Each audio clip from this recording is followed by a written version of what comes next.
在不列颠哥伦比亚大学客座教授斯瓦兰辛格先生。Dr. Singh, India is set to support China as the world's most populous nation. It's a great time to celebrate for India. The news that India is now world's largest population country definitely brings little enthusiasm, because this means that the younger workforce is going to be much larger and much productive, hopefully.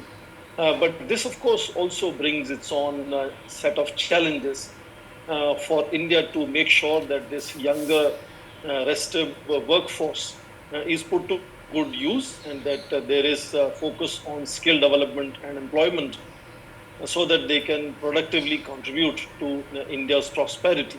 So yes, it's a good news, but also opportunities come with challenges. So it's a sense of responsibility as well. Just like you say, it's a news, good opportunity, but however, at the same time, it will. 好，谢谢齐叶修的这个观察分享。来，辛格教授，请回应。Indeed, there are always questions, because not in every case of countries when their workforce and younger population has expanded, it has resulted in prosperity. In fact, very often there are countries which are under extreme violence, and because of increasing death rates, the population looks like very young population. In neighboring country of India, Afghanistan, the median age, I think, is about 19. So I understand your question that younger population does not necessarily automatically means prosperity. And since India today is recognized by everyone around the world, including World Bank and International Monetary Fund, as the fastest growing large economy, I think that gives us a certain promise that when the demographic dividend appears in India, India should be able to put that to certain use. And I assume the projections of India becoming the second largest economy by 2050 could be a possibility. So these are projections, and I'm sure that the country's leaders are working hard to make sure that this historic opportunity for India to emerge as a powerful economy is achieved. 这里现场听听看，辛格教授有何独特的观察 ？Yes, there are always challenges, but let me say two things are important to understand.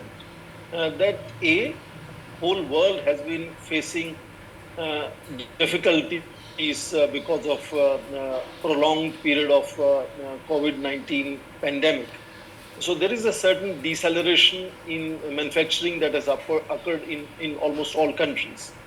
But when we say manufacturing, yes, it is 13%, but share of industry then is slightly more. It's about 24%. And that brings me to the second very quick point. As economists would tell you, that as any country begins to achieve a certain level of advancement, the contributions immediately shift from agriculture's contribution shrinking, and then industry's contribution shrinking, and ultimately services sector emerging as the major driver of the GDP, gross domestic product. And in India's case, services today contribute to about 54% of India's GDP. So in that sense, the proportion of services, industry and agriculture also are undergoing a certain course correction, where over a period of time, the contributions of agriculture and industry will reduce. And therefore, there could be multiple explanations, but I think for the immediate, it is the pandemic which may have briefly caused that kind of impact. But India is focused on programs like Make in India, Smart Cities, Digital India. These are all basically aimed at ensuring that manufacturing sector of India stays competitive as well. 高兴。我们想听听看辛格教授有何独特的观察。And of course, that is where the projections for 2050 are that China would be world's largest economy, India would be world's second largest economy, and United States will be the third largest economy. So yes, it feels good to say there is a possibility of India even crossing China and becoming world's largest economy. But that kind of projection has not been made by too many people. I think most estimates believe that China will be number one and India will be number two. 就是属于边界方面的争议。那我们可以来看一下啊，是最近这几天，可以这段期间中印的外长、防长高层接触不断，透过这样的双方高层的接触，能不能缓和中印之间在边界上的争议？辛格教授，请回应。Yes, those are challenges, and I would say these are irritants that exist between China and India. The border dispute between China and India is world's largest disputed border. So hopefully both countries will continue to manage that kind of irritation that comes out of these incursions on the border.